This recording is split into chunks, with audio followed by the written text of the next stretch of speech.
नमस्कार, आप देख रहे हैं दूरदर्शन किसान मंडी खबर में आप सभी का स्वागत है। मैं हूं ज्योत्सना टंडन। अगले आधे घंटे के दौरान हम आपको बताएंगे किस कृषि जिन्स के भाव में आई तेजी, किस में आई मंदी, साथ ही जानेंगे आगे किस ओर जा सकता है बाजार। आज हम खास तौर से बात करेंगे धान, सोयाबीन, अरहर, कपास, जीरा और अरंडी की। इसके अलावा भी कई और जिन्सों के भाव आप मंडी खबर में जान सकेंगे। बाजार के जानकार रवि सिंह जी हमारे साथ मौजूद रहेंगे चर्चा के लिए, लेकिन बुलेटिन की शुरुआत करते हैं आज की खास खबर के साथ। धान की सरकारी खरीद पिछले साल से 13% ज्यादा। देश भर में 125.38 लाख किसानों से खरीदा गया धान की सरकारी खरीद बढ़ने का असर इसके भाव पर पड़ने की संभावना जताई जा रही है। इस साल सरकारी एजेंसियों ने किसानों से धान की रिकॉर्ड खरीद की है और पिछले साल के मुकाबले 13% ज्यादा धान खरीदा गया है। देश में इस साल सरकारी एजेंसियों ने किसानों से इतना धान खरीदा है जितना इतिहास में कभी नहीं खरीदा गया था। ये खरीद तय किए गए समर्थन मूल्य पर हुई है और इस खरीद का असर उन जगहों की मंडियों के धान के भाव पर पड़ सकता है जहां पर खरीद या तो बंद हो चुकी है या फिर नहीं हुई है। खरीफ वर्ष 2020-21 के लिए सरकार ने धान का समर्थन मूल्य 1,868 रुपए और 1,888 रुपए प्रति क्विंटल रखा हुआ है और अधिकतर मंडियों में भाव इसी स्तर के करीब है। एग्मार्क नेट के अनुसार मंगलवार को ओडिशा की भद्रक मंडी में भाव सोमवार के स्तर 1,868 रुपए पर रहा। तेलंगाना की भिकनूर मंडी में मंगलवार को भाव सोमवार के स्तर 1,888 रुपए पर दर्ज किया गया और पश्चिम बंगाल की बांकुड़ा सदर मंडी में मंगलवार को भाव सोमवार के स्तर 1,868 रुपए पर रहा। धान की सरकारी खरीद की बात करें तो इस साल किसानों से पिछले साल के मुकाबले 13% ज्यादा धान खरीदा गया है। भारतीय खाद्य विभाग के मुताबिक 23 जून तक देश भर में किसानों से कुल 850,09,000 टन धान खरीदा जा चुका है। एक वर्ष में कभी भी किसानों से इतना ज्यादा धान नहीं खरीदा गया था। पिछले साल इस दौरान 752,24,000 टन धान की खरीद हो पाई थी। सरकार की इस धान खरीद से अब तक देश भर में कुल 125,38,000 किसानों को लाभ मिला है और इसमें सरकार का 1,60,000 करोड़ रुपए से ज्यादा खर्च आया है। इसमें अधिकतर खरीद पंजाब से हुई है। और आइए कृषि जिन्सों के बारे में ज्यादा जानकारी हासिल करने के लिए रुक करते हैं हमारे बाजार के जानकार रवि सिंह जी का। रवि जी, आपका बहुत बहुत स्वागत है मंडी खबर में।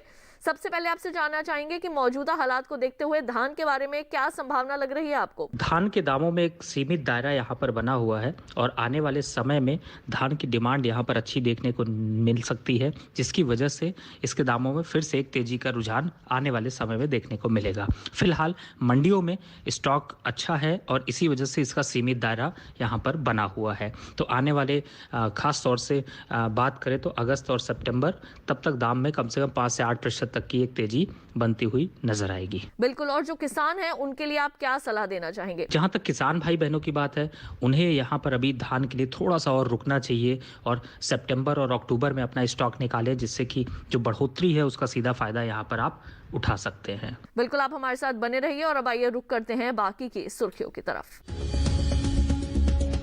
अप्रैल मई के दौरान 27% बढ़ा सोया मिल का निर्यात। सोयाबीन के भाव पर पड़ सकता है सीधा असर। दलहन निर्यात में हुई बढ़ोतरी। साल 2020-21 में 19% बढ़ा दलहन निर्यात। देश से इस साल सोया मिल निर्यात में बढ़ोतरी देखी जा रही है और इसका असर कृषि उपज मंडियों में सोयाबीन के भाव पर पड़ सकता है। अप्रैल और मई महीने के दौरान सोया मिल निर्यात लगभग 27% बढ़ा है। सोयाबीन से तेल निकालने के बाद बचने वाले सोया मील के निर्यात में इस साल बढ़ोतरी हो रही है, जिसका असर कृषि उपज मंडियों में सोयाबीन के भाव पर पड़ सकता है। फिलहाल मंडियों में सोया मील का निर्यात इस तरह से है। एग्मार्क नेट के अनुसार मंगलवार को गुजरात की दाहोद मंडी में भाव 7,000 रुपए रहा, जो सोमवार को 7,100 रुपए था।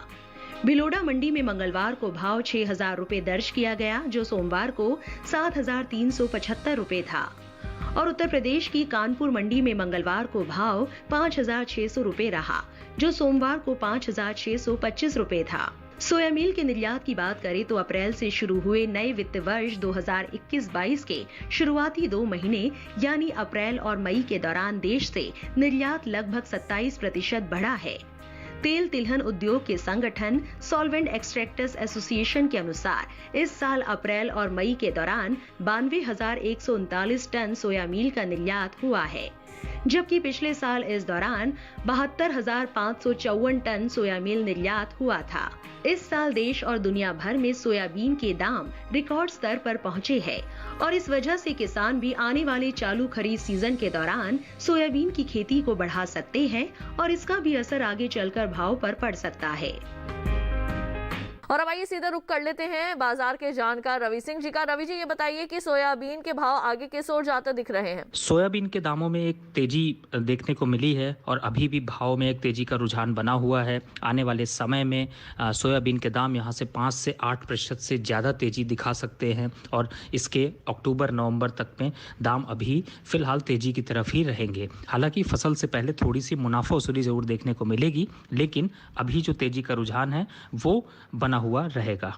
और किसान जो है उनके लिए आप क्या सलाह देना चाहेंगे? जहां तक किसान भाई बहनों की बात है, मुझे लगता है कि अब धीरे धीरे मंडी का रुख करना चाहिए और अपना स्टॉक निकालना चाहिए, क्योंकि आने वाले समय में जो तेजी है उसको किसान भाई बहन यहां पर उसका फायदा उठा सकते हैं और अपना स्टॉक ले सकते हैं। तो रवि सिंह जी, आप हमारे साथ बने रहिए। कई और कृषि जिंसों का हाल आपसे जानेंगे। अब आइए बढ़ते हैं आगे, एक नजर डाल लेते हैं चना के बाजार भाव पर।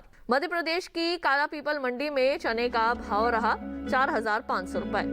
खुजनेर मंडी में इसके सौदे 4,440 रुपए पर हुए।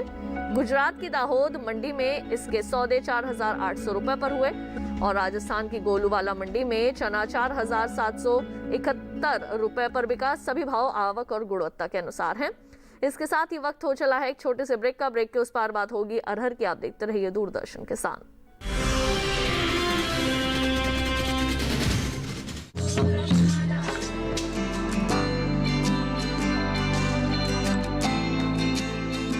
कृषि जगत के सभी रंगों को समेटता कृषि परिक्रमा। कृषि परिक्रमा हर शनिवार शाम 5:30 पर और पुनः प्रसारण हर सोमवार सुबह 9:30 पर डीडी किसान पर।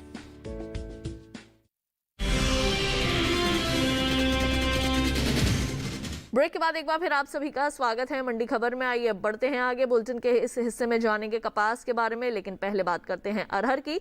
देश से दलहन के निर्यात में बढ़ोतरी हो रही है और इसका असर कृषि उपज मंडियों में अरहर के भाव पर पड़ सकता है। 2020-21 के दौरान दलहन निर्यात 19% से ज्यादा बढ़ा है। विदेशों में भारतीय दालों की मांग में बढ़ोतरी हो रही है और इसका असर खरीफ सीजन में सबसे ज्यादा पैदा होने वाले दलहन अरहर के भाव पर पड़ सकता है। फिलहाल कृषि उपज मंडियों में अरहर का भाव इस तरह से है। एग्मार्क नेट के मुताबिक मंगलवार को गुजरात की दाहोद मंडी में भाव सोमवार के स्तर 5,200 रुपए पर रहा। उत्तर प्रदेश की कानपुर मंडी में मंगलवार को भाव 6,650 रुपए रहा, जो सोमवार को 6,600 रुपए था और अलीगढ़ मंडी में मंगलवार को भाव 5,800 रुपए दर्ज किया गया, जो सोमवार को 5,850 रुपए था। दलहन निर्यात की बात करें तो मार्च में खत्म हुए वित्त वर्ष 2020-21 के दौरान निर्यात में 19% से ज्यादा की बढ़ोतरी हुई है। वाणिज्य मंत्रालय की संस्था एपीडा के मुताबिक 2020-21 के दौरान देश से 2,76,863 टन दलहन का निर्यात हुआ है, जबकि पिछले साल इस दौरान 2,32,081 टन का एक्सपोर्ट हुआ था। मंडियों में इस साल अधिकतर दलहन का भाव पहले ही तेज बना हुआ है और सरकार को भी किसानों से खरीद की ज्यादा जरूरत नहीं पड़ी है। इसका भी असर अरहर के भाव पर पड़ने की संभावना है। आइए एक बार फिर से चलते हैं बाजार के जानकार रवि सिंह जी के पास। रवि जी, अब आपसे जानना चाहेंगे अरहर के भाव की आगे क्या स्थिति दिख रही है आपको? अरहर के दामों में एक सीमित दायरा बना हुआ है।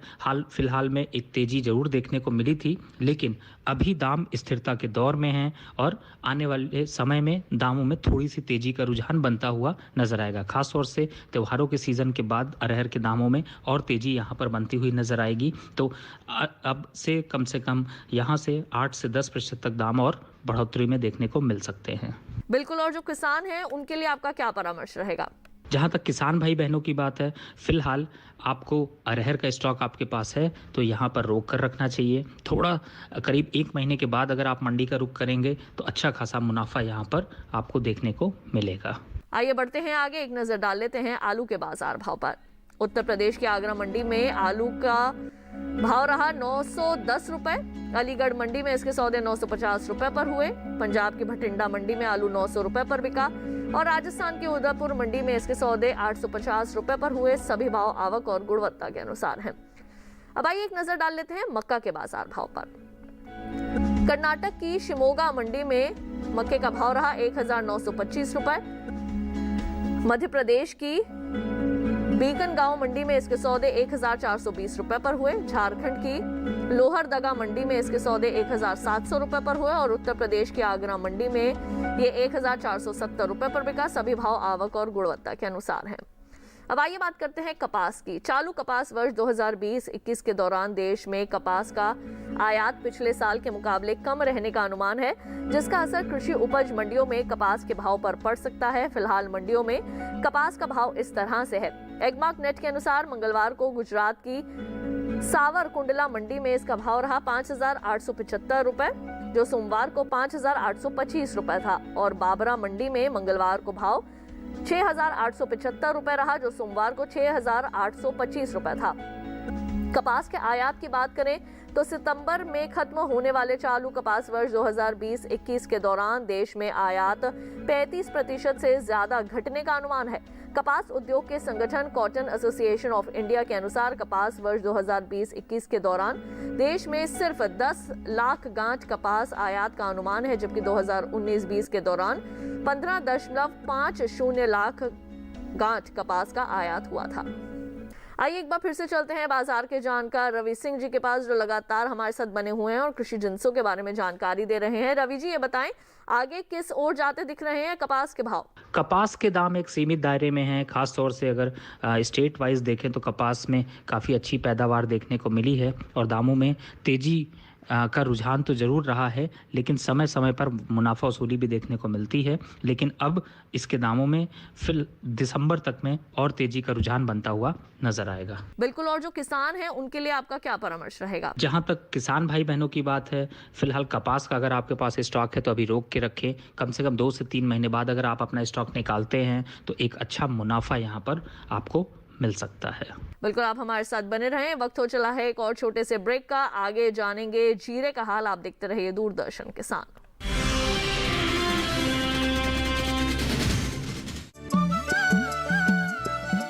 बेड़ियों को तोड़ती, रूढ़ियों को छोड़ती, सशक्तिकरण को ओढ़ती महिलाएं, समाज में भरते प्राण, युवा अरमान, ग्रामीण धरती के कोने कोने में आई एक नई पहचान, पिछड़ी व्यवस्था को चीरकर देती नई उड़ान, पूर्वोत्तर में सरकारी प्रयासों के विकास की नवधारा।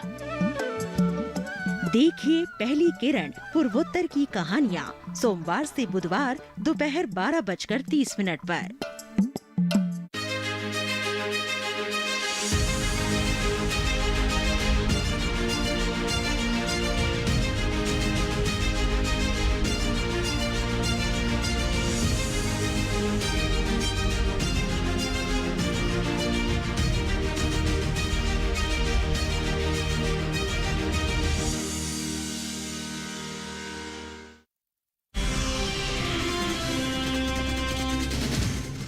ब्रेक के बाद एक बार फिर आप सभी का स्वागत है मंडी खबर में। आइए बढ़ते हैं आगे और अब बात करते हैं जीरे की। इस साल देश से जीरे के निर्यात में जोरदार बढ़ोतरी हुई है और इसका असर कृषि उपज मंडियों में जीरे के भाव पर पड़ सकता है। फिलहाल मंडियों में जीरे का भाव इस तरह से है। एग्मार्क नेट के अनुसार मंगलवार को गुजरात की राजकोट मंडी में जीरे का भाव रहा 12,220 रुपए, जो सोमवार को 12,200 रुपए था और हलवद मंडी में मंगलवार को भाव 11,500 रुपए दर्ज किया गया, जो सोमवार को 11,750 रुपए था। जीरे के निर्यात की बात करें तो मार्च में खत्म हुए वित्त वर्ष 2020-21 के दौरान निर्यात लगभग 40% बढ़ा है। भारतीय मसाला बोर्ड के अनुसार 2020-21 के दौरान देश से 2.99 लाख टन जीरे का निर्यात हुआ है, जबकि 2019-20 के दौरान 2.14 लाख टन जीरे का एक्सपोर्ट हुआ था।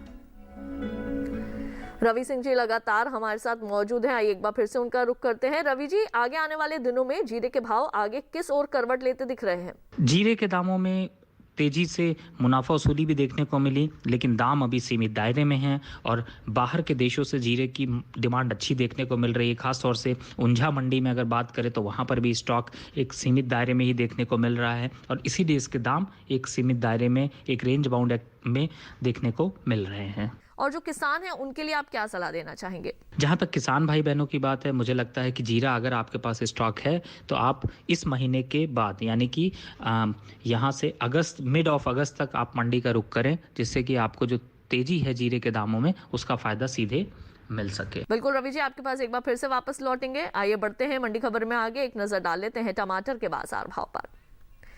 गुजरात की सूरत मंडी में टमाटर का भाव रहा 1350 रुपए। हिमाचल प्रदेश की कुल्लू मंडी में इसके सौदे 1800 रुपए पर हुए। मध्य प्रदेश की इंदौर मंडी में टमाटर 1600 रुपए पर बिका और महाराष्ट्र की पुणे मंडी में इसके सौदे 1100 रुपए पर हुए। सभी भाव आवक और गुणवत्ता के अनुसार हैं। बढ़ते हैं आगे, नजर डालते हैं और जानते हैं कैसा रहा सरसों का बाजार भाव। राजस्थान की लालसोट मंडी में सरसों 6565 रुपए पर बिकी। गोलूवाला मंडी में इसके सौदे 6414 रुपए पर हुए। उत्तर प्रदेश की आगरा मंडी में इसके सौदे 6100 रुपए पर हुए और मध्य प्रदेश की खुजनेर मंडी में इसका भाव रहा 6165 रुपए। सभी भाव आवक और गुणवत्ता के अनुसार हैं। आखिर में अब आइए बात करते हैं अरंडी की। देश से कैस्टर तेल के निर्यात में बढ़ोतरी देखी जा रही है और इसका असर कृषि उपज मंडियों में कैस्टर सीड के भाव पर पड़ सकता है। फिलहाल मंडियों में कैस्टर सीड का भाव इस तरह से है। एकमार्क नेट के अनुसार मंगलवार को गुजरात की सामी मंडी में भाव रहा 5015 रुपए, जो सोमवार को 5025 रुपए था और राजकोट मंडी में मंगलवार को भाव रहा 4800 रुपए, जो सोमवार को 4885 रुपए था। कैस्टर तेल के निर्यात की बात करें तो मई के दौरान देश से निर्यात में लगभग 3% की बढ़ोतरी हुई है। तेल तिलहन उद्योग के संगठन सॉल्वेंट एक्सट्रैक्टर्स एसोसिएशन के अनुसार मई के दौरान देश से 74,070 टन कैस्टर सीड तेल निर्यात होने का अनुमान है, जबकि पिछले साल मई में 71,908 टन इसका निर्यात हुआ था। और अब आइए एक बार फिर से रुक कर लेते हैं बाजार के जानकार रवि सिंह जी का। रवि जी, अब आपसे ये जानना चाहेंगे कि अरंडी का बाजार आगे कैसा लग रहा है आपको? कैस्टर के दामों में यहाँ पर काफ़ी हद तक एक सीमित दायरा ही बना हुआ है और स्टेट में देखें तो काफ़ी अच्छी सप्लाई भी बनी है, तो बहुत ज़्यादा उतार और चढ़ाव का माहौल कैस्टर में आपको देखने को नहीं मिलेगा। बिल्कुल, और जो किसान हैं उनके लिए आप क्या सलाह देना चाहेंगे? ऐसे में उन्हें क्या करना चाहिए? जहां तक किसान भाई बहनों की बात है, अगर आपके पास कैस्टर का स्टॉक है तो अभी फिलहाल अक्टूबर तक अगर आपके पास सुविधा है तो आप स्टॉक को रोक कर रखिए। उसके बाद जो तेजी होगी उसका आप फायदा तब आप उठा सकते हैं। बिल्कुल, तो रवि सिंह जी, हमारे साथ जुड़ने के लिए और कृषि जिंसों के संबंध में अहम जानकारियां साझा करने के लिए आपका बहुत बहुत धन्यवाद। आइए बढ़ते हैं आगे, एक नजर डाल लेते हैं लहसुन के बाजार भाव पर। हिमाचल प्रदेश की सोलन मंडी में लहसुन का भाव रहा 7,000 रुपए। जम्मू कश्मीर की कुलगाम मंडी में इसके सौदे 6,500 रुपए पर हुए। पंजाब के आदमपुर मंडी में लहसुन का भाव रहा 7,000 रुपए और राजस्थान की जयपुर मंडी में इसके सौदे 6,500 रुपए पर हुए। सभी भाव आवक और गुणवत्ता के अनुसार है। तो आज के लिए मंडी खबर में बस इतना ही, लेकिन अगर आप मंडी खबर का पहले का प्रसारण भी देखना चाहते हैं तो टीवी पर दिए जा रहे QR कोड को स्कैन कीजिए या फिर दूरदर्शन किसान के YouTube चैनल पर भी आप मंडी खबर का प्रसारण देख सकते हैं। तो फिलहाल के लिए केवल इतना ही, मुझे दीजिए इजाजत। आप देखते रहिए दूरदर्शन किसान। नमस्कार।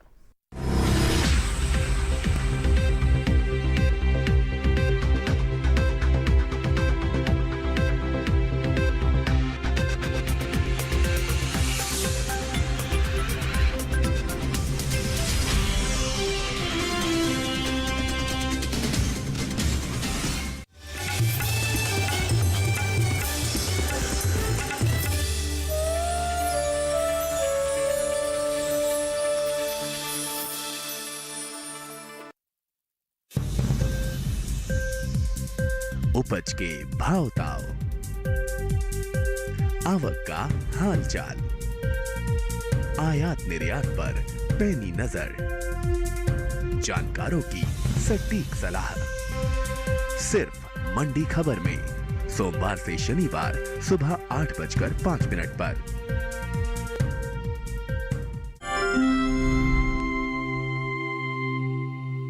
गांव का नाम है बांधकर। पुरुलिया शहर से 10 किलोमीटर दूर स्थित पुरुलिया 2 नंबर ब्लॉक का ये गांव काफी बड़ा है। आदिवासी और अल्पसंख्यक जाति के लोग यहाँ एकजुट होकर खुशी से रहते हैं। गांव की सीमा को पार कर दूर विस्तृत है